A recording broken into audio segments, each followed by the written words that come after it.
안녕하십니까? 저는 박신화 장로입니다. 오늘 예수소망교회에서 강의하게 된 것을 하나님께 감사드립니다. 오늘 저는 교회 음악이라는 제목으로 여러분을 만나려고 합니다. 교회 음악 여러분들이 다 잘 아시지만은 그래도 제가 교회 음악의 역사부터 시작을 해서 또 찬송을 어떻게 불러야 되는가, 또 찬송을 부르기 위한 방법, 이런 것들도 여러분께 오늘 강의를 드리도록 하겠습니다. 제일 먼저 찬양대, 또 교회 음악의 역사는 구약에서 시작된다고 볼 수가 있습니다. 하나님이 모세에게 주신 언약궤를 기랏 여하림에서 이제 메오고자 하는 1차 영접식이 있지 않았습니까? 그러나 그것이 실패하고 그 언약궤가 오벳 에돔의 집에 있었는데 그 오벳 에돔이 큰 축복을 받지 않습니까? 근데 다윗은 좀 셈이 많았던 사람인 것 같아요. 그래서 그것을 내가 이것을 다시 이제 궤를 옮겨오겠다 하고 다윗의 2차 영접식 때 그때 찬양대가 만들어졌을 가능성이 많습니다. 여러분 화면 보시는데요. 다윗은 언약궤를 오벳 에돔의 집에서 옮기는 2차 영접식 때 최초의 찬양대를 조직하였다. 이 성경에는 이 찬양대가 288명으로 구성되어 있다고 합니다. 그러니까 다윗은요, 여러분 생각하듯이 왕이고 또 장수이고 시인이고 또 하나 더 말씀드린다면은 음악가였다는 사실, 문학가였다는 사실, 이런 것들을 여러분께 말씀드리면서요, 그는 레위 사람의 어른들에게 명하여라는 말씀에서 이 레위 지파가 노래하는 지파인 것, 뭐 예식을 맡은 지파인 건 잘 아시죠? 그 중에서 30세 이상의 남자들 이 찬양대를 했다는 탈무드의 법전에 기록이 있습니다. 그래서 레위 사람의 어른들에게 명하여 그 형제 노래하는 자를 세우고, 남자들이죠. 그리고 세웠다는 말은 아무나 하는 것이 아니라 임명받은 사람들이 했다 하는 것을 말씀드리고요. 비파와 수금과 재금들의 악기를 울려서라는 말씀에서 그 당시에는 노래만 한 것이 아니라 구약시대에는 모든 악기를 동원해서 같이 하나님을 찬양했구나 하는 것을 알 수가 있고요. 그 다음에 또 4,000명의 레위인을 뽑았다고 하는 말씀도 있습니다. 얼마나 큰 규모의 참 찬양되고 많은 사람들이 노래했는지 모르겠습니다. 다윗의 찬송하기 위해 진 악기로 여호와를 찬송하는 자로 세웠다고 했습니다.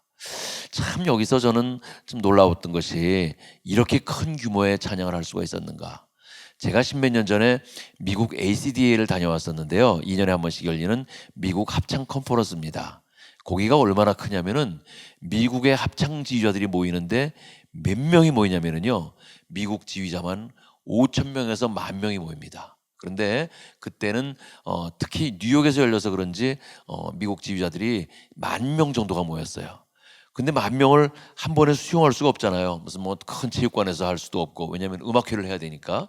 그래서 2,000명씩 나눠가지고 6반으로 나눠서 이렇게 이제 음악회도 하고 세미나도 하고 그랬던 기억이 나는데, 뉴욕 가면은 여러분 뉴욕 필하모니 오케스트라가 유명하지 않습니까?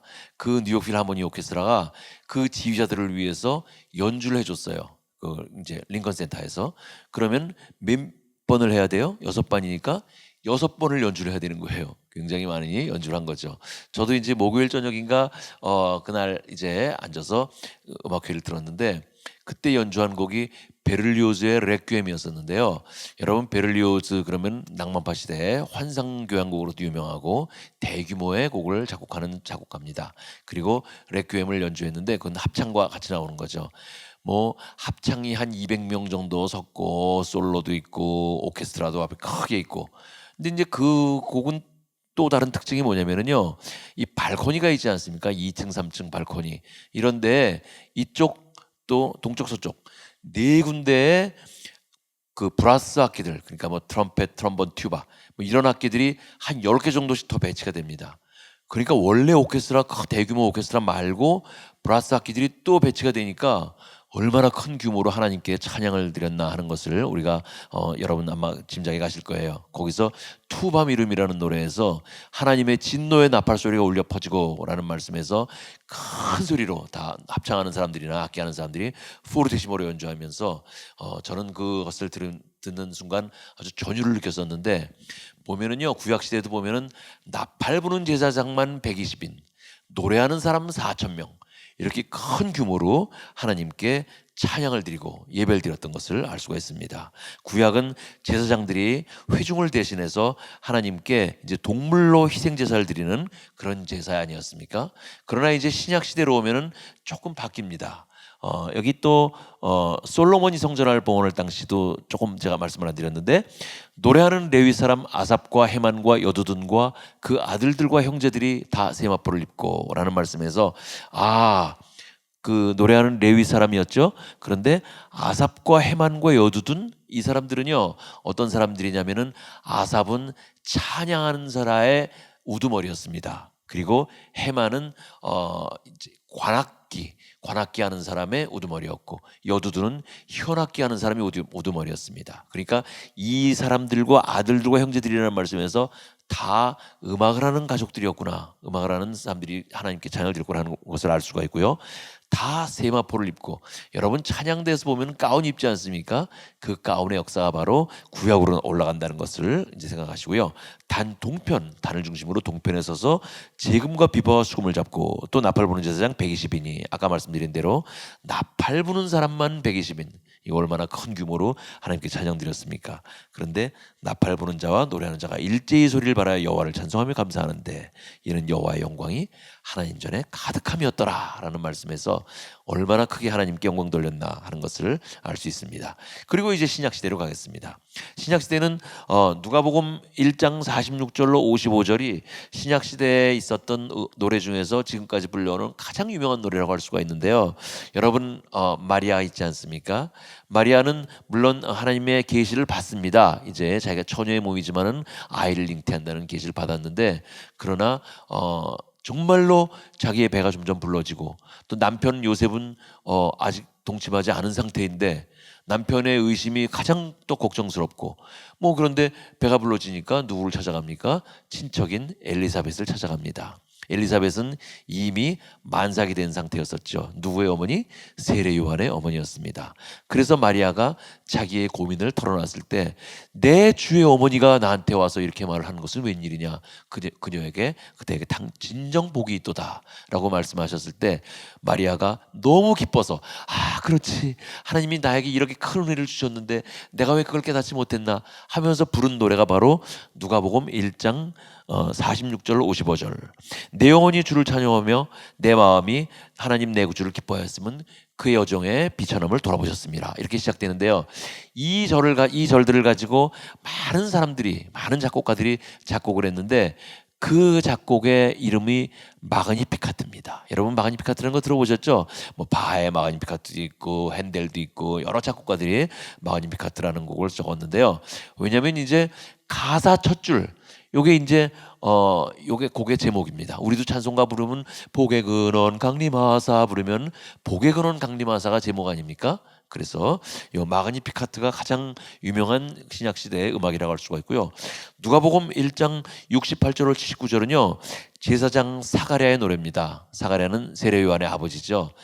나이가 많아서 자기 부인이 이제 임신을 한다는 얘기를 들었을, 천사의 계시를 받았을 때 사가랴가 좀 웃었습니다. 아유, 제 나이가 몇 살인데요 라고 얘기를 했을 때 사가랴가 벌 받죠. 그래가지고 입이 닫힙니다. 말을 못하는 상태가 됐는데, 정말 엘리사벳은 임신을 했고 아이를 낳았어요. 근데 이 아이의 이름을 뭘로 줘야 되느냐, 사람들이 뭘로 짓자 그랬는데 이 사가랴는 계시를 받았어요. 요한이라고 짓자고. 근데 그 많은 이름 중에 요한이라는 이름이 있으니까 이제 사가랴가 말은 못하지만 이걸로 지라고 그랬을 때 사가랴의 입이 열려가지고 하나님을 찬양하는 노래, 찬송하리로다 주 이스라엘 하나님이여 그 백성을 돌보사 속량하시며, 이렇게 시작되는 노래인데요. 이 곡은 베네딕투스로 시작을 합니다. 그래서 여러분 베네딕투스라는 제목의 곡을 또 많이 보셨을 겁니다. 그리고 누가복음 2장 29절로 32절은 예수님이 할례를 받으러 갔을 때 거기에 늙은 시몬이 있지 않았습니까? 그 늙은 시몬이 예수님을 알아봅니다. 그리고 예수님을 안고 부르는 노래, 주제여 이제는 말씀하신 대로 종을 평안히 놓아주시는도다. 이제 내가 죽어도 좋다는 그 말이죠. 내 눈이 주의 구원을 보았사오니 이방을 비추는 빛이여. 이렇게 이제 시작되는 그 노래입니다. 이 노래는 뭉크 디미티스라는 이제 제목으로 많이 나와 있습니다. 지금도. 그래서 여러분들이 이런 노래들을 보면은 요게 제사장 사가랴의 노래였구나. 이건 누구의 노래였구나. 늙은 시몬의 노래였구나 하는 것을 알 수가 있습니다. 그리고 에베소서 1장 3절로 6절에요. 찬송하리로다. 참 제가 좋아하는 구절입니다. 하나님 곧 우리 주 예수 그리스도의 아버지께서 그리스도 안에서 하늘에 속한 모든 신령한 복으로 우리에게 복 주시되, 여러분 모두에게 주님이 복 주시지 않았습니까? 얼마나 감사한 일입니까? 곧 창세전에 그리스도 안에서 우리를 택하사 우리로 사랑 안에서 그 앞에 거룩하고 흠이 없게 하시려고 그 깊으신 뜻대로 우리를 예정하사, 이미 주님은 우리가 태어나기 전부터 예정하고 계셨습니다. 그리고 예수 그리스도로 말미암아 자기의 아들들이 되게 하셨으니 이 얼마나 기쁜 일입니까? 주님으로 말미암아 우리는 다 하나님의 자녀가 되지 않았습니까? 이제 중요합니다. 이는 그의 사랑하시는 자 안에서 우리에게 거저 주시는 바, 무슨 대가를 바라는 것이 아니라 거저 우리에게 그냥 주님의 아들들이 되게, 자녀가 되게 주님이 베풀어 주셨어요. 은혜를 베풀어 주셨어요. 얼마나 감사한 일입니까? 그런데요, 난 이게 거저인 줄 알았어요. 근데 그게 아니라 그의 은혜와 영광을 찬미하게 하려는 것이라. 우리를 지으신 목적이 바로 신약시대에 딱 나와 있는 겁니다. 그래서 우리는 찬양하기 위해서 태어난 사람들이고 하나님이 지명해 주신 사람들이구나 하는 것을 알 수가 있습니다. 그리고 에베소서 5장 19절에 보면 또 시와 찬미와 신령한 노래들로 서로 화답하며, 정말 여기서 시는 시편을 얘기하고 찬미는 우리가 부르는 찬송가라고 생각하면 됩니다. 그리고 신령한 노래는 시편과 찬송가를 제외한 우리가 복음성가나 다른 노래들을 많이 부르지 않습니까? 그런 노래들을 얘기하고 있습니다. 그래서 이런 노래들로 서로 화답하며 너의 마음으로 주께 노래하며 찬송하며. 이 마음이라는 말도 참 우리가 많이 알아놔야 되는데요. 뭐냐면은 여기 고린도전서 14장 15절에 보면 내가 영으로 찬미하고 또 마음으로 찬미한다 하는 말 있지 않습니까? 네, 여기서 영으로 찬미한다는 말이, 여러분 우리가 영적인 노래를 불러야 된다는 것은 말할 것도 없이 중요한 일이죠. 우리는 그냥 일반적인 노래를 부르는 것이 아니라 정말 영적인 노래를, 영적인 마음을 가지고 불러야 되는데, 그것뿐만 아니라 또 마음으로 찬미하니라. I will sing with the Spirit. 존 로터의 곡 중에서 I will sing with the Spirit이라는 노래가 있어요. 내가 영으로 찬미하니라. 그런데 그 노래의 2절은 I will sing with the understanding. 언더스탠딩으로 찬미한다라는 말씀이 있습니다. 그것은 뭐냐면요, 내가 마음으로 찬미한다. 그것은 내가 찬송가나 어떤 찬양을 부를 때 여러분들이 정확하게 부르고, 오음표가 있으면 오음표를 그대로 하고, 어떤 음정이 있으면 똑같이 음정을 제대로 부르는 그런 것을 바로 언더스탠딩이라고 얘기할 수 있을 것 같은데요. 그래서 이미 벌써 고린도전서에 영적인 찬양과 언더스탠딩, 마음적인 찬양을 또 얘기하고 있습니다. 그리고 또 찬양의 방법은 제가 쭉 이렇게 적어놨는데요. 일단 중요한 것은 즐거운 소리를 크게 내라고 하였고, 그 역대상에 보면은 굉장히 많이 나오지 않습니까? 그리고 또 시편 33편, 시편 40편, 시편 96편, 98편, 140편, 149편 이런데 새 노래로 주를 찬양하라라는 말씀이 나옵니다. 참 제가 아는 어떤 지휘자 선생님은요, 30몇 년 지휘하셨는데 자기는 한 번도 똑같은 곡을 해본 적이 없대요. 그래서 왜 참 쉬운 일이 아니거든요. 그래서 어떻게 그러셨습니까? 그랬더니 자기는 성경의 말씀을 그대로 믿기 때문에 시편 33편, 40편, 96편, 98편 새 노래로 여호와께 찬양하라. 나는 언제나 새 노래로 여호와께 찬양을 한대요. 그래서 참 그렇습니까? 하고 제가 고개를 숙였던 적이 있는데, 하지만 저는 그 말을 100% 수긍하지는 않습니다. 왜냐하면 요한 세바스찬 바하의 명곡을 한 번 연주하면은 그냥 그걸로 끝. 이제는 흔 노래, 내가 새로 하면 다 새로운 노래인가? 그것은 아니고, 내가 어떤 노래를 하든지, 여러분들이 어떤 찬양을 하든지 새로운 마음가짐을 가지고 여러분들이 정성을 다해 찬양하면은 그것은 새 노래가 된다고 생각을 합니다. 그래서 새 노래로 그를 노래하며 즐거운 소리로 공교히 연주할지어다. 즐겁게 공교히 연주해야 된다. 제가 이따가 찬송가 부르는 법에 제가 조금 더 자세하게 말씀을 드리도록 하겠습니다. 그리고 극진히 찬양하라. 우리가 찬양할 때 구약 시대에도 극진히 찬양하는 것을 굉장히 주장을 했습니다. 정성을 들여 찬양하라는 말씀이죠. 근데 한 가지 이제 구약 시대에는 그 악보를 쓴다는 생각을 상상도 못하던 시대였었죠. 그 악보를 쓰기 시작한 것은요, 지금으로부터 한 1000년밖에 안 됩니다. 그럼 그 전에는 다 어떻게 했느냐? 구전으로 전해지든가 입으로, 아니면은요 가사 있지 않습니까? 그 시에다가 점을 찍거나 무슨 지렁이 표시 같은 걸 좀 했었어요. 그래가지고 점을 하나 찍으면 그냥 여호와는 나의 목자시니, 좀 길면은 점을 2개 혹은 3개를 찍든지, 아니면 그가 나를 푸른 초장에 놓이시고, 그가 나를, 올라가는 거는 이 올라가는 표시를 하거나, 또 내려 쉴 만한 물가로 인도하시는도다 하면 또 내려가는 표시를 한다든가, 이렇게 했는데 이게 얼만큼 올라가야 되는지 얼만큼 내려가야 되는지, 점을 3개 찍으면은 얼만큼 길게 해야 되는지 사실은 정확하지는 않습니다. 이 그리스 사람들은 이 유대 민족보다는 조금 더 문화가 발달돼 있었어요. 그래서 피타고라스나 이런 사람들은 이 음악이라는 것이 뭔가 이렇게 길이가 있고 또 장단이 있는데 이걸 뭘 표현해야 될 것인가? 그래서 피타고라스는 하나의 선을 그어가지고 선으로 표현했어요. 우리는 지금 5선을 쓰지 않습니까? 그래도 한 개의 선이라도 썼다는 것은 그만큼 그래도 좀 발달한 거죠. 그런데 그래서 이제 지금 그 당시 구약 시대 또 신약 시대의 음악이 어떤 음악이었는지 지금 사실 정확하게 아는 것은 쉽지 않습니다. 그런데 그래도 우리보다는 이스라엘 사람들이 더 잘 알아요. 왜냐하면 자기들 조상이니까. 근데 제가 오래전에 그 세계 합창 심포지움이라는 게 있어요. 이제 3년에 한 번씩 열리는 그런 이제 합창 큰 페스티벌인데, 거기 네덜란드에서 열렸을 때 한번 갔을 때 이스라엘 합창단이 나왔습니다. 근데 이제 브로셔를 봤더니 이스라엘 합창단의 소개가 우리들은 구약 시대의 음악을 연구하고 연주하는 합창단이다. 이렇게 써 있더라고요. 그래서 제가 관심을 가지고 거기 갔습니다. 이 홀만한 이제 그런 조그만 교회였었는데, 거기서 이제 한 200명 정도 사람들이 앉아서 이제 들었던 것 같아요. 근데 한 20명 나왔는데 아도나의 큰 소리로 찬양을 드리는 것을, 20명이 그냥 계속 노래를 부르는 거예요.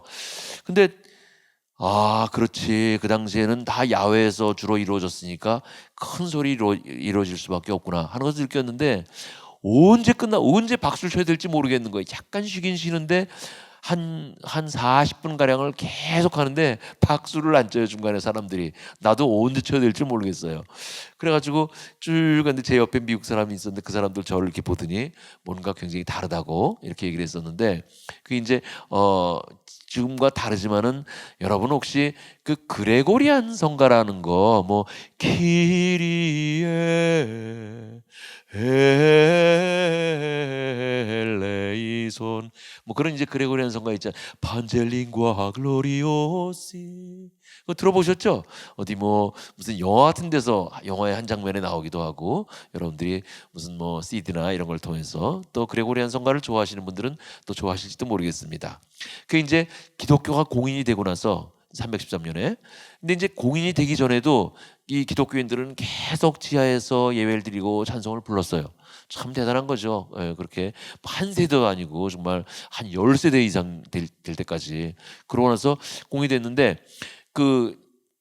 이제 서기 590년에서 604년까지 그 그레고리우스 1세라는 사람이 교황을 지냈었거든요. 근데 그 사람은 이제 굉장히 음악에 공헌을 크게 했는데, 어떤 공헌이냐? 당시에 이제 악보가 없으니까 뭔가 악보가 있어야 되는데, 그런 생각, 악보를 쓴다는 생각은 못 하고 다 불러지는 노래들이 가사는 있으니까 이제 노래가 비슷한 거예요. 근데 다 다른 거예요. 다를 수밖에 없죠. 이 구전으로 전달됐으니까. 그래서 이거 안 되겠다. 그 당시에 이제 스콜라 칸토룸이라는 학교가 있었는데, 음악 학교가, 거기 학생들을 이제 불러가지고 너희가 각 지방으로 다 흩어져라. 그래서 각 그 지방에서 불러지는 노래들을 다 갖고 와봐라. 갖고 오고 어떻게 불러지는지 한번 다 알아와라. 그래서 갖고 왔어요. 그런 많은 곡들을, 이제 노래가 다 같은 곡인데도 노래가 다르니까 제대로 교육을 시키고, 그 다음에 이제 그 사람들을 다시 지방으로 파송시켜 가지고 너희가 제대로 좀 가르쳐라 노래를.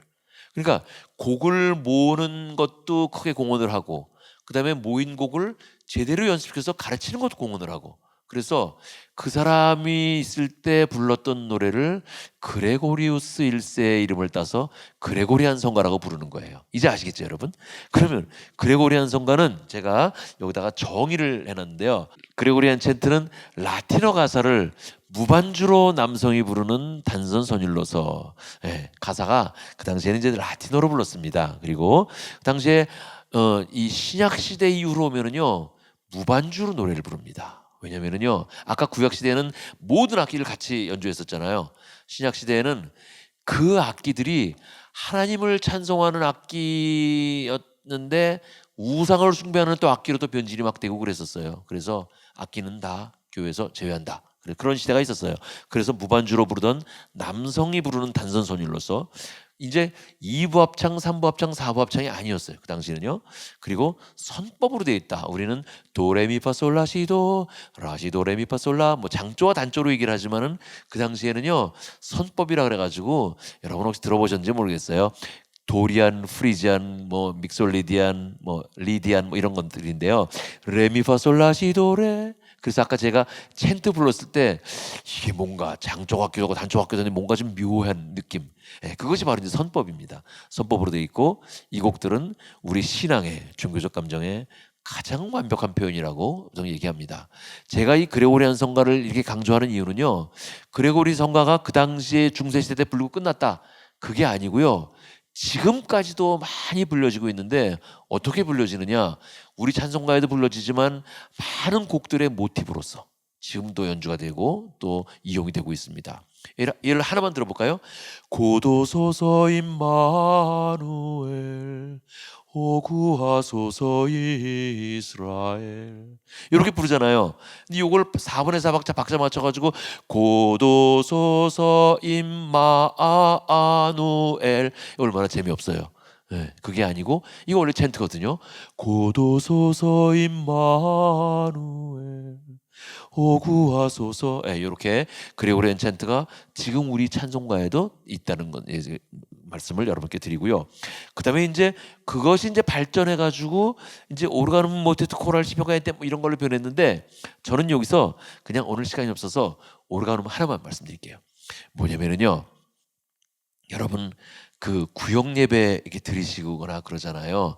그러면 피아노 반주가 없으니까 그냥 이제 그냥 다 같이 그냥 모여서 반주 없이 그냥 노래를 부릅니다. 내 주를 가까이 하게 함은 다 같이 노래를 부르는데 어떤 권사님 혼자 내 주를 가까이 이렇게 부르는 분들 있잖아요. 이게 전혀 다른 조로.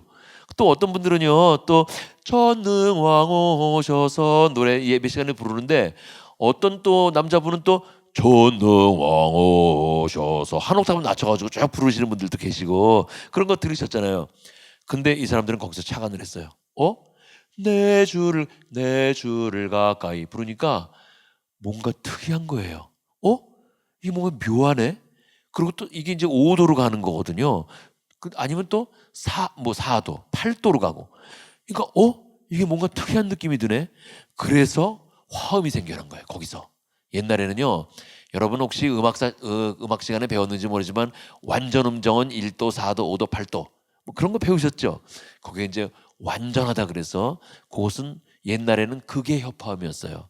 그러니까 중세시대 노래를 들으면은 뭔가 공허하다는 느낌이 드는 거예요. 그것이 바로 이제 이게 5도, 4도, 8도를 썼기 때문에 그렇구나. 그러나 이제 그 이후에 13세기, 14세기 나오면서 3도, 6도가 이제 유행하기 시작했어요. 그게 이제 협화음이 됐는데 그건 뭐냐면요. 나의 살던 고향은 노래 부를 때 옛날에 여러분 엘토 불렀던 기억나시죠? 나의 살던 고향은 여기 3도잖아요. 여기 쭉 가는 게 지금은 우리 훨씬 익숙합니다. 그런데 이제 그것이 나중에 이제 협화음이 됐다는 것.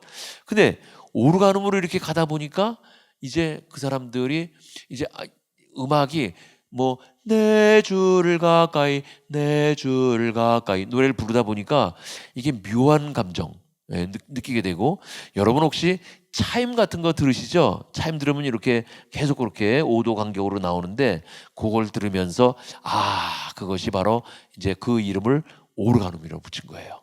그래서 이 오르가눔 4도, 5도, 8도에서 이제 화성이 생겨나기 시작하고, 처음에는 2도, 그다음에 3도, 이렇게 두 파트, 세 파트, 네 파트로 생겨 나오고, 이것이 르네상스 시대 가면요, 이 파트가 늘어나서 몇 파트까지 늘어나는지 아세요, 여러분?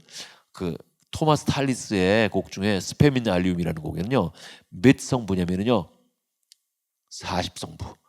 그렇게까지 늘어났던 그런 음악사의 기록도 있습니다. 그 40성부는 최소한 사람이 몇 명? 40명이 있어야 되는 거예요. 그래 한 성부에 하나씩 부르잖아요. 그래서 그런 지금은 이제 그렇게 쓰지는 않습니다. 지금 많이 많아봐야 뭐 16성부 정도 쓰는데, 그렇게 많이 늘어났다는 것을 여러분께 말씀드리고요. 그 음악의 역사는, 교회 음악의 역사는 이 정도까지 말씀드려야 될 것 같아요. 너무 많이 늘어나면 시간이 많이 지나갈 것 같아서요. 자, 그다음에 이제 여러분들에게 어떤 것을 말씀드리냐면요, 아까 말씀드린 대로 찬송가에 대해서 말씀을 드리겠습니다. 여러분들이 가장 찬송을 많이 부르지 않습니까? 근데 요즘 참 조금 안타까운 것은, 요즘 예배 시간에 찬송가를 많이 안 부르는 경향이 좀 있어요. 뭐 복음성가 같은 것들을 많이 부르고. 그러나 이제 또 뭐 복음성가가 또 찬송가에 들어오기도 했어요. 옛날에 우리가 뭐 하나님의 진리 등대, 아니면 나의 죄를 씻기는, 그런 것들이 다 19세기에는 복음성가였었어요. 그러다가 찬송가에 들어와서 이제 찬송가를 부르게 되는 거고, 또 이제 요즘 뭐 여기에 모인 우리, 뭐 이런 노래들도, 찬양하라 내 영혼아, 이런 노래들도 다 찬송가에 들어와서 같이 찬송가를 부르고 있는데요.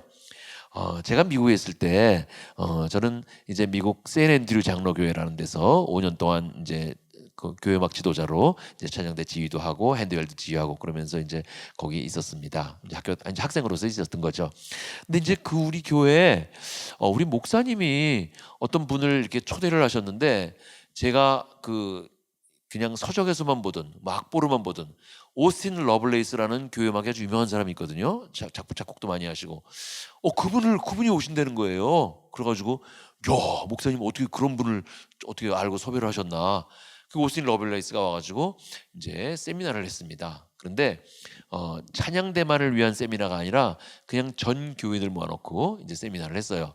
저도 이제 아주 굉장히 그 관심을 가지고 그 세미나에 참여를 했는데, 그분이 세미나 한 시간 동안 이렇게 강의를 하셨는데, 다른 거는 제가 다 기억을 못 하겠는데, 또 영어로 계속 하니까 또 알아듣지 못한 것들도 많고, 근데 그 찬송을 부르는 법, 그거는 아직도 잊지 못하고 있어요. 그래서 오스틴 러블레이스가 교인들에게 얘기한 찬송가를 어떻게 불러야 되느냐 하는 것을 여러분께 말씀드리겠습니다. 5가지 말씀했는데요. 찬송가는 첫 번째, 힘차게 불러야 한다고 얘기합니다. 조그만 소리로 그냥 내 주를 가, 아주 옆에 사람 들리지 않게 찬송가를 부르는 분들도 많이 계시잖아요. 그런 것이 아니고, 찬송은 내가 할 수 있는 한 가장 힘차게 불러야 된다고 얘기했습니다. 그래서 그걸 제가 기억하고 있는데, 저도 옛날에 이 남자분들은 군대 다니는 분들 많잖아요.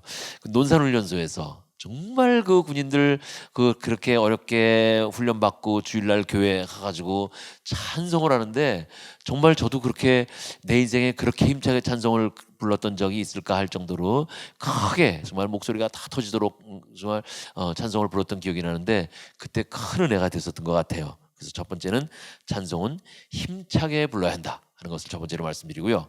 두 번째는요, 다른 상념에 사로잡히지 말고 가사만을 생각하면서 찬송을 부르는 것이 맞습니다. 찬송을 부르면서 어떤 분들은 이런 분들이 있어요. 오늘 누가 나왔나?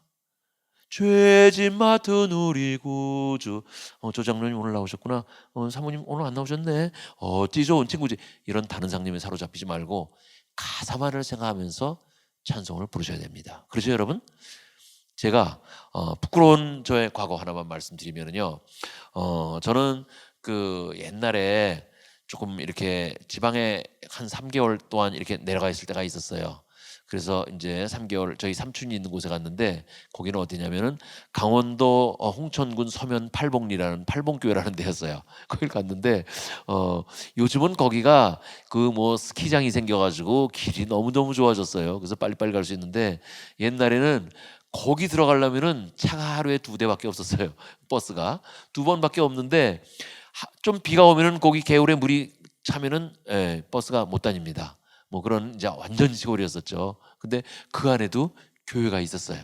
그래서 이제 그 교회에서 그 3개월 있는 동안에 이제 그 교회를 다녔죠. 근데 이제 여러분 옛날에 뭐 물론 피아노 없죠. 그래서 그 피아노 말고 여러분 이렇게 발로 꾹꾹 누르는 풍금 기억하시죠? 아마 저보다 더 기억 잘하실 거예요. 그걸 이제 치는데 뭐 누가 반주자가 있겠습니까? 누가 있습니까? 근데 저희 삼촌이 이걸 좀 할 줄 알아요. 그래서 찬송가를 이제 치고 이제 찬송을 부르는데 그날은 수요일 저녁 예배였어요. 그래서 저희가 이제 제가 뒷자리에 물론 이게 무슨 의자에 앉는 게 아니라 그냥 바닥에 그냥 앉는 거죠. 바닥에 한 7분 정도 왔었던 것 같아요. 할머니들이 그게 앉아가지고 노래를 부르는데 이제 부르는 노래는 띠라다라 디라라리라라 띠라라리 따리라리라 이제 지금까지 지내온 곳 아닙니까? 요걸 노래를 이제 부르는데 전주는 제대로 쳤어요. 오르간으로. 근데 이 노래 곡조 아는 할머니들 한 분도 안 계시더라고요. 전부 다 그냥 뭐 다 이게 옛날 무슨 뭐 지금까지 지내온 것 주의 크신 은혜라 전혀 무슨 뭐 옛날 곡조인지 뭐 이런 걸로 다 노래를 부르는 게 좀 우스워서 저는 좀 웃기도 하고 좀 그랬는데 그 할머니들이 이렇게 가진 찬송가 이렇게 어깨 넘어서 이렇게 보니까 찬송가 이렇게 곡조 있는 찬송가 악보 있는 찬송가 있는 분들은 한 분도 안 계시고 다 뭐냐 위에서 글씨 큰 거 여러분 아시죠? 그 지금까지 지내온 것 위에서 글씨만 있는 찬송가 그걸로 다 보시더라고요. 그러니까 또 악보를 보는 뭐 정확하게 읽을 수가 없죠. 그래서 참 그렇게 이제 잠깐 미소도 띄웠었는데 2절을 부르는데 몸도 맘도 연약하나 주님의 은혜로 살았다는 것을 부르는 어떤 할머니의 얼굴에서 눈물이 흐르는 모습을 제가 봤어요. 야, 그 모습 봤을 때 내가 찬송가를 부르는 나의 교만한 마음, 정말 내가 다른 생각하면서 찬송가를 부르는 나의 마음, 정말 내가 크게 회개했습니다. 그러면서 이분들에게 곡 멜로디가 중요한 것은 아니다. 이분들에게는 가사가 중요할 뿐이다. 라는 생각을 가졌던 제 기억이 있습니다. 세 번째는요, 여기 2라고 썼는데 정확하게 찬송을 부르려고 노력하셔야 됩니다. 뭐냐면요, 아까 제가 고린도전서 14장 15절에 내가 영으로 찬미하고 마음으로 찬미한다 그러지 않았습니까? 이제 그 영적인 찬양 뭐 말할 것도 없고 마음으로 찬미한다는 말이 바로 이제 제대로 내가 찬송가를 정확하게 부르는 건데요. 여러분 저하고 같이 한번 찬송 하나 불러보실래요? 그냥 1장 한번 불러보겠습니다. 만복의 근원 하나님 아시죠? 자 불러보겠습니다. 하나 둘 셋. 만복의 근원 하나님 온 백성 찬송 드리고 이렇게 부르지 않습니까? 제가 맞았나요? 틀렸나요? 제가 틀렸습니다. 온 백성 찬송 이렇게 했는데요. 그게 아니라 사실은 온 백성 찬송 이렇게 되는 거예요. 근데 대부분 교회들이 그걸 온 백성 이렇게 노래를 부르시거든요. 네, 그거는 틀린 거예요. 제가 책을 하나 쓴 게 있는데 뭐 이 시간에 그걸 공개는 안 하겠지만은 그 책을 쓰면서 그 한 챕터에 찬송을 부르는 방법 이런 거 썼는데 틀리게 부르는 찬송가라는 챕터가 있어요. 거기에다가 제가 그 틀리게 부르는 찬송가를 수십 개 소개해 놨어요. 이거 어떻게 이렇게 찾았느냐? 제가 옛날에 장로회 신학대학에 강의 나갈 때 한 3년 나갔었는데 그때 이제 찬송가 지휘법 시간이었는데 학생들한테 제가 그 각 교회에서 틀리게 부르는 찬송을 조사해 와라. 이렇게 레포트를 내줬어요. 그럼 이제 한 학기 내내 이제 학생들이 조사를 하고 이제 학기 말에 리포트를 내는 거예요. 그렇게 3년을 받았어요. 물론 겹치는 곡들이 많아요. 그런데 틀리게 부르는 찬송가가 의외로 100곡 가까이 찾아놨어요. 그래서 야 이건 정말 대단하다. 성령이여 임하사 뭐 이런 것들도 이렇게 틀리는 부분들이 많고 그달아라 얻은 우리 이건 얻은 우리 어찌 찬양 안 할까 뭐 이렇게 틀린 찬송들이 많이 있습니다. 그래서 그것들은 우리가 정확하게 부르는 것이 좋다 생각해서 제가 3번 찬송은 정확하게 불러야 된다 하는 것을 말씀드리고요. 네 번째는 찬송은 다양하게 부르는 것이 좋습니다. 만약에 여러분 잘 모르는 찬송이다 그러면은 엘토 테너 부르려고 그러지 마시고 계속 소프라노만 부르세요. 잘 모르는 찬송은요. 그리고 혹시 여기 찬양대를 하시는 분들은 찬양대가 특히 이 소프라노를 불러가지고 계속 이 교인들에게 찬송가를 정확한 찬송을 이렇게 가르쳐 줄 수 있도록 해야 됩니다. 요즘 이제 우리 개혁 이제 찬송가가 나오면서 이 모르는 찬송들, 뭐 인도의 찬송도 막 있고 그래요. 데라란단디리라린디리 이런 인도의 어떤 인도 라가선율 같은 것들이 찬송가에 있고 그래요. 79장인가 그렇습니다. 그런 것들을 우리가 이제 제대로 불러야 되는데 그런 것들을 제대로 할 수 있도록 또 그런 지도도 해야 되고 또 최근에 또 찬송가 부르기 또 무슨 뭐 운동 협회 생겼어요. 그래서 찬송가를 많이 불러야 된다 하는 것을 또 나타내고 있습니다.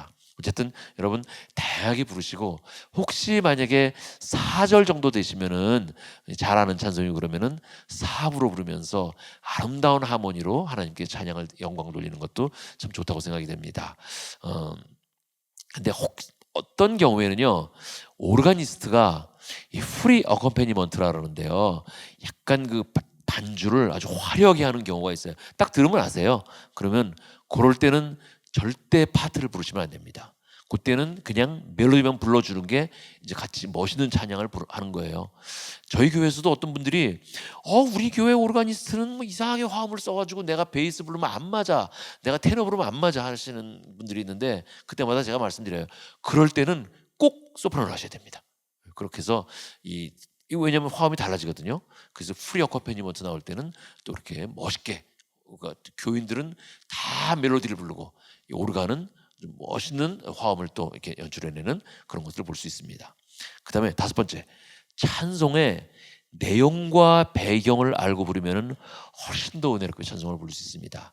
여러분 뭐 찬송가 해설집도 많이 나와 있고 또 어떤 찬송가에는 뭐 밑에 이렇게 조금 이렇게 해설 있지 않습니까? 예, 그 너무 짧긴 하지만은 그래도 해설을 여러분들이 한번 읽어보면은 조금 도움이 됩니다. 그리고 제목 밑에 찬송가에 관련 성구가 나와요.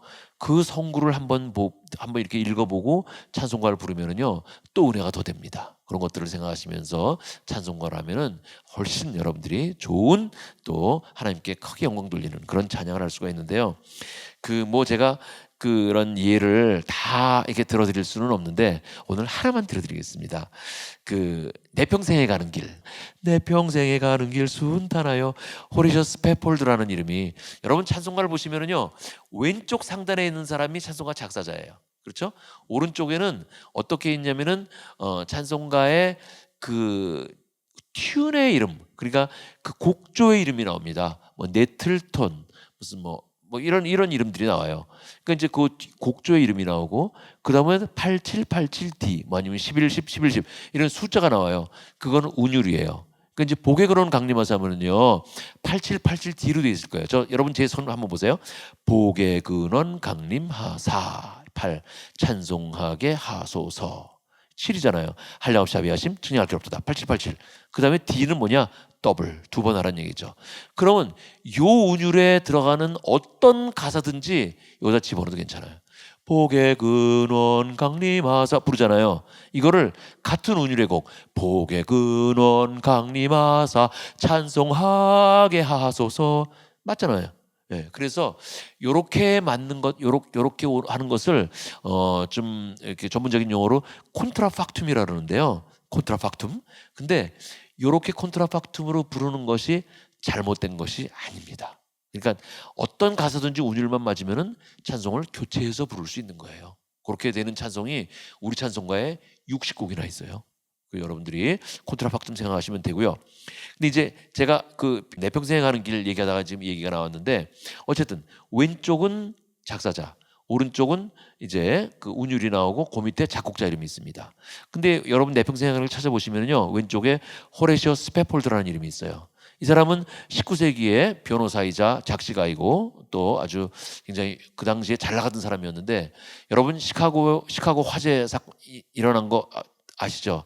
시카고에 아주 대화재가 19세 일어났었는데, 그 이제 거기 화재로 인해서 뭐 재산을 잃기도 했어요. 그런데 이 사람은 4명의 딸이 있었어요. 딸만 넷이었고 자기 부인이 있었는데, 부인이 건강이 안 좋았어요. 그래서 요양을 좀 보내야 되겠다. 그래가지고 우리가 좀 어디 유럽에 좋은 데 가서 좀 몇 달 동안 요양을 하고 오자. 그래서 이제 유럽 가는 배를 탔습니다.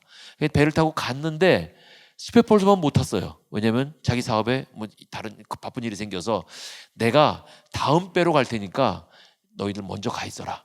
그래서 먼저 보냈는데, 그 배가 유럽으로 가던 도중에 영국 배하고 부딪혀가지고 침몰을 하게 되고, 그 배에 있던 4딸 모두 사망을 했어요. 그리고 부인만 구살생으로 살아났어요. 자, 그 소식을 전해 들은 그 스페폴드의 마음이 어떻겠습니까? 정말 저 같으면 뭐 못 잊었을 거예요. 그런데 스페폴드가 그쪽 갔어요. 자기 딸이 이제 물에 빠진 그 지역으로 이제 그 갔는데, 정말 오열을 하고 쓰러졌을 것 같은 그런 상상이 가지만, 거기서 스페폴드는 시를 하나 썼어요. 그 시가 내 평생에 가는 길 순탄하여 늘 잔잔한 강 같든지 큰 풍파로 무섭고 어렵든지 나의 마음이 늘 편하다. 나의 마음 편하다. 저 같으면 그런 시 못 써요. 나 같으면 그 심정에서 그 내 마음 편하다 안 될 것 같은데, 그런 시를 쓴 것을 여러분들이 내용을 알고 찬송을 부를 때, 야, 그렇지. 나보다 더 어려움에 있었던 사람도 이렇게 시를 썼는데 내가 이런 어려움을 내가 극복하지 못할 수 있겠냐? 그래서 여러분, 이런 것뿐만 아니라 뭐 내구 주 예수를 더욱 사랑이나 주 예수보다 귀한 것은 없네, 굉장히 배경들이 많습니다. 근데 오늘 시간이 없어서 이거 하나만 말씀드렸는데요. 이런 내용과 배경을 알면은 굉장히 여러분들에게 더 은혜가 된다 하는 것을 말씀드리고요. 그 다음에 이제 오늘 마지막으로 음악적인 면을, 그럼 찬송가를 잘 부르려면은 어떻게 해야 잘 부를 것이냐, 그것을 좀 실습을 조금만이라도 하면서 여러분과 같이 나머지 시간 하려고 하는데요. 일단 노래를 잘하는 방법이에요. 그러니까 그런 질문을 저도 많이 받아요. 선생님, 노래 잘하려면 어떻게 해야 돼요? 그러면 노래 잘하려면은 한마디로 어떻게 말을 해요? 노래 잘하려면 그냥 한마디로 제가 노래 잘하셔야죠 라고 대답하든가, 아니면 노래 잘하려면은요 발성이 좋으셔야 돼요 대답하든가, 노래 잘하려면은요 가진 소리가 좋아야 돼. 뭐 이게 내 어느 대답도 제대로 된 대답이 아니에요. 그래서 제가 오늘 노래 잘하는 방법을 쭉 이렇게 나열해 드리는데요. 요게 끝은 아니에요. 사실은요. 일단은요 여기까지만이라도 좀 한번 해보도록 하겠습니다. 노래하는 자세가 좋으셔야 됩니다. 지금 제 화면에는 보이지 않지만 여러분 자세, 그러니까 또 이렇게 보시다가 보통 이제 이렇게 뭐 인터넷을 보면 이게 거북목으로 많이 하고 계시잖아요. 이게 이제 건강에도 안 좋지만 노래도 안 좋은 거예요. 내 평생 이렇게 되거든요. 노래 잘한다 그러니까 이제 여러분들이 자세를 딱 고치셨을 거예요 아마. 네, 거북목이 아니라 약간 턱을 약간 당기는 느낌. 그리고 시선은 상방 한 5도 정도. 조금 위를 보는 게 좋아요. 그리고 턱은 잡아당기고 이 귀 뒤에 근육을 약간 늘린다는 생각으로 이렇게 가는 것이 좋고요. 가슴은 피고요. 어깨는 떨어뜨리고. 그러면 어떻게 하라고? 어떻게? 가슴 피고 어깨 내리고 귀 근육을 어떻게 늘려 이걸? 이게 복잡하잖아요. 간단하게 말씀드릴게요. 노래 잘하는 자세는요 키가 커지는 자세예요. 그러니까 어떤 자세냐면, 여러분 여러분 머리를 묶어가지고 잡아당긴다고 생각해 보세요. 천장에서. 그런데 그럼 이게 키가 커지잖아요. 여기 앞에 묶으면 안 돼. 이렇게 돼. 이거 말고 이 뒤에 여기 가마 있는 데를 묶어가지고, 그래서 일단 키를 크게 만들어 놓으시고 싸야야야야 소리 한번 내보세요. 시작. 싸야야야야 내시잖아요. 요때 키가 커져 있는가를 상상을 하셔야 됩니다. 그러니까요 뭐냐면요, 여러분 저보다 연세가 더 많으신 분들이 더 많이 계시니까 더 잘하실 거예요. 우리 중고등학교 다닐 때, 초등학교 다닐 때도 교실 가면은 겨울에 난로 있잖아요. 요즘은 그런 난로 없어요. 요즘 연통 탁 이렇게 있는 난로. 근데요 연통이 이게 막 찌그러지고 구부러지고 이렇게 되면 연기가 잘 안 나가죠. 이게 연통이 똑바로 되어 있습니다. 그래야 이게 공기가 샥 연기가 빠져나가잖아요. 그렇게 하듯이 몸이 이렇게 일자로 돼 있어야 싸야야야야 소리를 낼 수 있는 거예요. 그러니까 발 뒤꿈치와 허리와 뒤통수를 줄을 그으면 일자 딱 만드는 거예요. 지금 앉아 계시죠? 앉아 계신 자세도 마찬가지.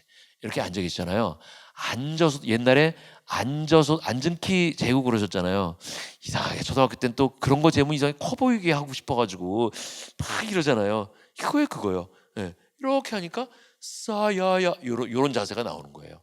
그러니까 자세는 키가 커지는 자세다. 그게 답이에요. 그 다음에요. 오늘 제가 요거 호흡만 가르쳐도 정말 아깝지 않을 정도로 굉장히 중요한 건데요. 여러분 복식 호흡은 여러분들이 다 얘기 들으셨을 거예요. 할 줄 아실 것 같은데 의외로 할 줄 모르는 분들이 많아요. 자, 숨을 한번 복식 호흡으로 숨을 한번 집어넣어 보세요. 시작. 네, 숨 안에 있죠? 네, 숨 안에 있죠? 그 다음에 가만히 계세요. 그냥 숨 안에 있죠 지금요?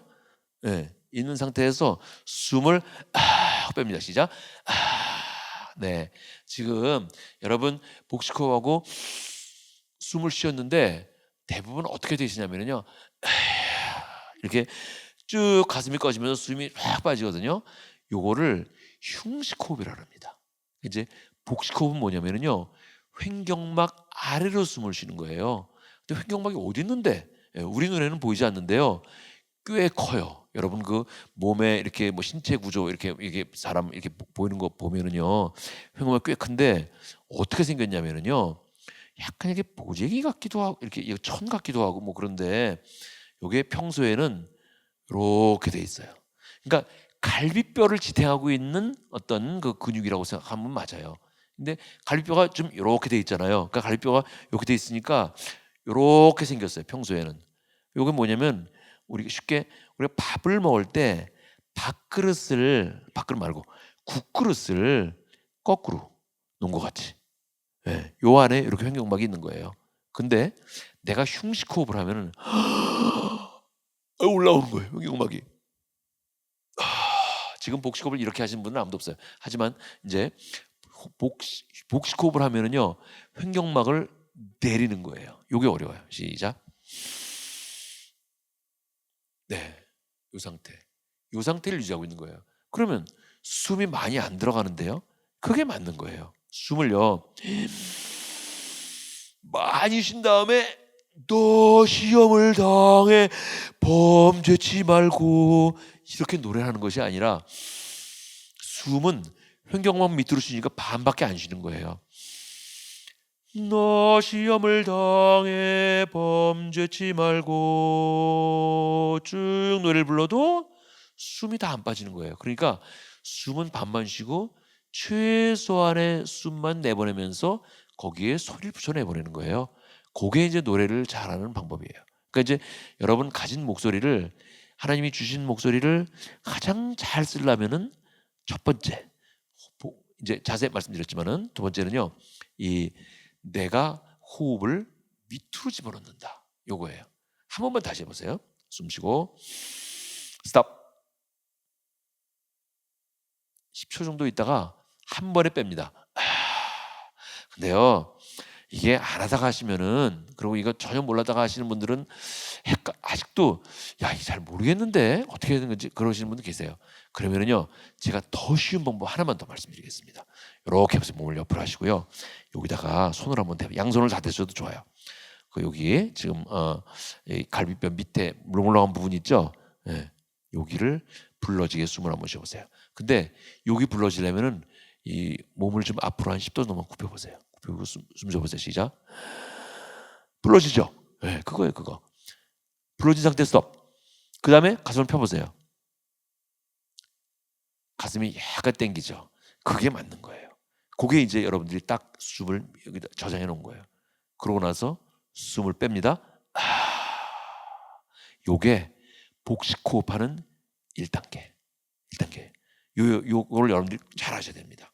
자, 이제 2단계 말씀드리겠습니다. 2단계는요, 숨을 쉬고 제가 아까 이제 10초 동안 가만히 계셨잖아요. 10초 동안 어떻게 하느냐? 10초 동안에 숨을 나누어서 빼는 거예요. 어떻게 빼느냐? 스, 스, 스, 스. 이렇게 한번 해보실래요? 숨 쉬고 스탑. 시작. 스, 스, 스, 스, 스, 스, 스, 스, 스. 스탑. 지금 숨 남아있죠? 뺍니다. 예. 이게 10번을 빼도 숨이 조금 있어요. 예. 그 숨을 한 번에 그냥 빼는 거예요. 예. 여기 물이 있네요. 요 물을요, 제가 이렇게 물을 따라 가지고 이렇게 마실 수도 있어요. 그런데요, 요 물을 이렇게 안 마시고 여기 물이 있다고 가정을 하고요. 여기 유리컵이라고 가정을 해보세요. 물이 여기 차 있습니다. 요걸 제가 빨대로 마신다고 한번 여러분 가정해 보시죠. 빨대로 물을 쭉 들이키면은요, 물은 위로 올라오죠. 분명히. 그렇죠? 그런데 여러분이 보시기에 물이 요만큼 있잖아요. 요 물이 밑으로 쭉 내려갑니다. 그죠? 이 물이 올라오니까 요 원리예요. 뭐냐면은요, 숨을 쉬고 빼면은 숨은 분명히 위로 올라옵니다. 하지만 여러분이 갖고 있는 숨 있죠? 요 숨은 밑에 점점 아래로 내려가는 느낌이에요. 그죠? 물이 빠지니까. 그리고 제일 마지막에 제일 밑에 있어요. 그 숨을 빼는 거예요. 쉽죠? 한번 다시 해보겠습니다. 숨 쉬고 스탑. 시작.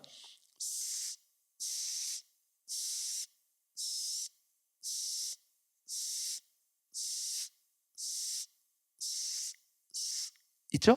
숨 빼겠습니다. 요게 숨 쉬는 2단계. 그러니까 아까 1단계는 숨을 쉰다. 10초간 정지한다. 숨을 뺀다. 2단계는 숨을 쉰다. 10번에 나눠서 뺀다. 숨을 나머지 숨을 뺀다. 2단계. 그다음에 오늘 3단계까지만 할게요. 3단계는요. 숨을 쉰다. 숨을 저장해놨죠. 항상 구분 동작을 해야 돼. 숨을 쉬자마자 이렇게 빼면 안 돼. 그냥 숨을 쉰다. 스탑. 그다음에 10실 동안에 숨을 빼는데요. 아까는 나누어 뺐잖아요. 이번에는 그냥 연속적으로 이렇게 하실 수 있죠. 해보겠습니다. 숨 쉬고 스탑. 시작.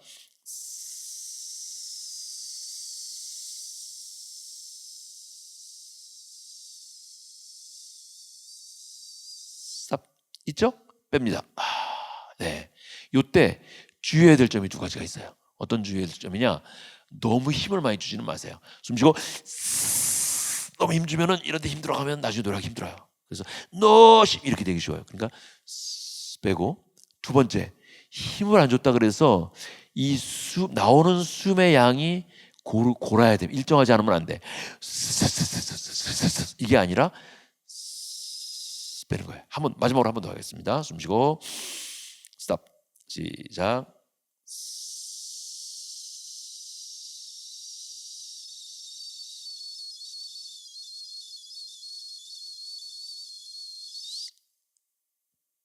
네. 그다음에 숨을 뺍니다. 요게 이제 여러분들이 횡격막을 내리는 연습이에요. 내린 상태를 유지하는 연습인데요. 요게 굉장히 중요합니다.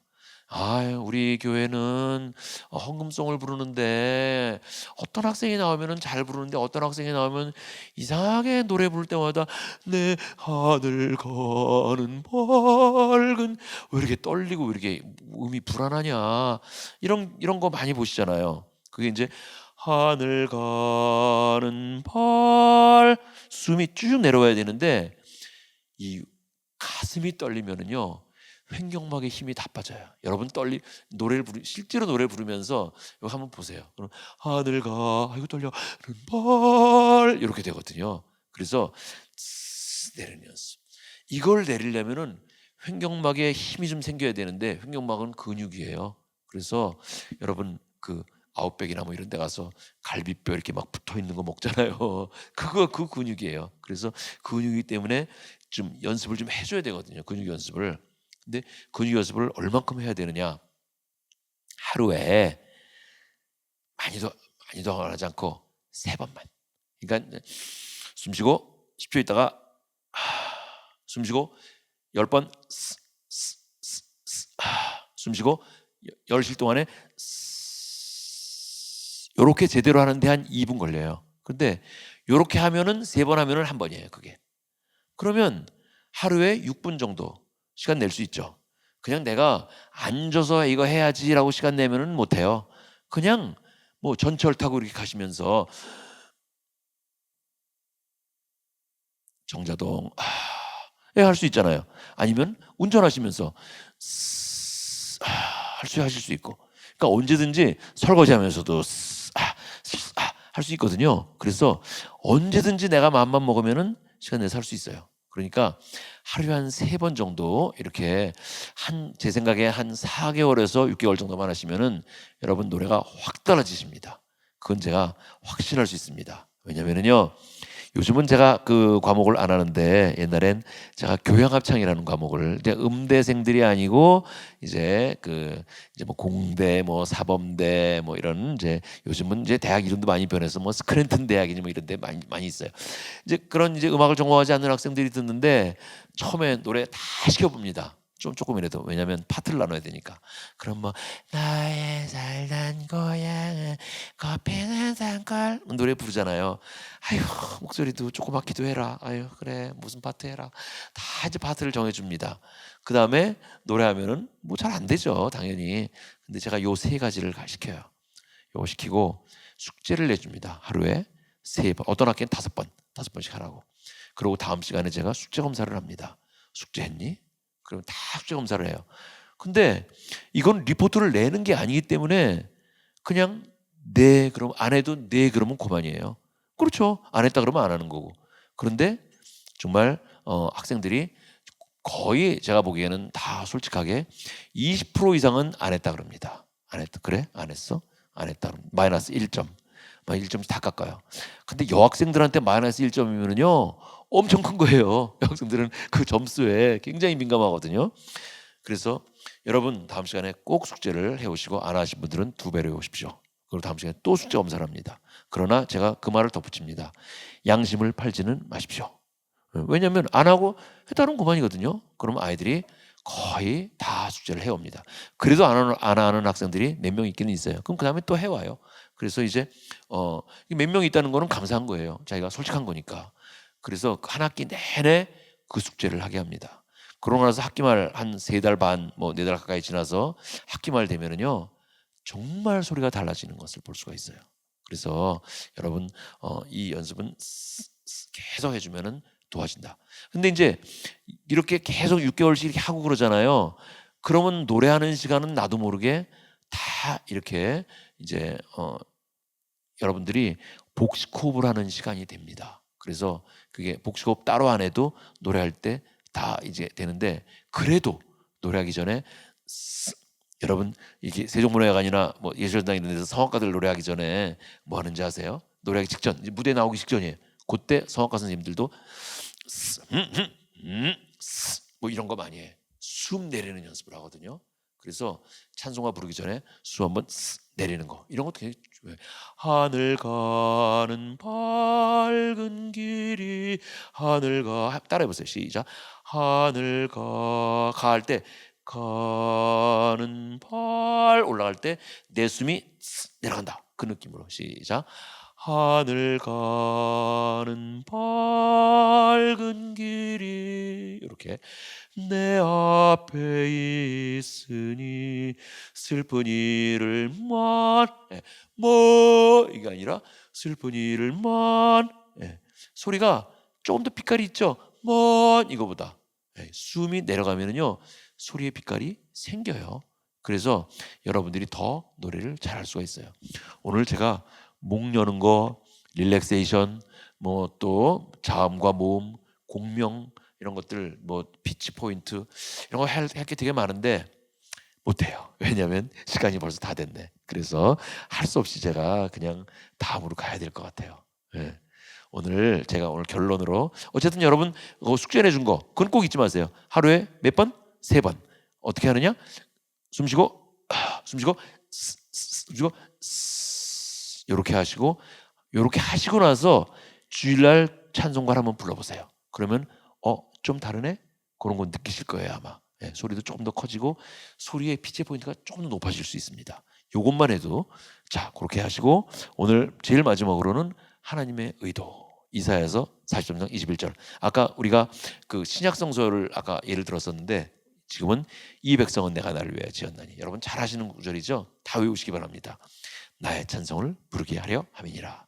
여러분 우리를 주님께서 지으신 목적이 바로 찬송을 부르게 하려 함이다 하는 것을 생각하시면서 늘 여러분 곁에 찬송이 있고 늘 감사가 있고 하나님께 영광 돌리는 삶이 되시기를 바라겠습니다. 오늘 강의는 이걸로 마치도록 하겠습니다. 감사합니다.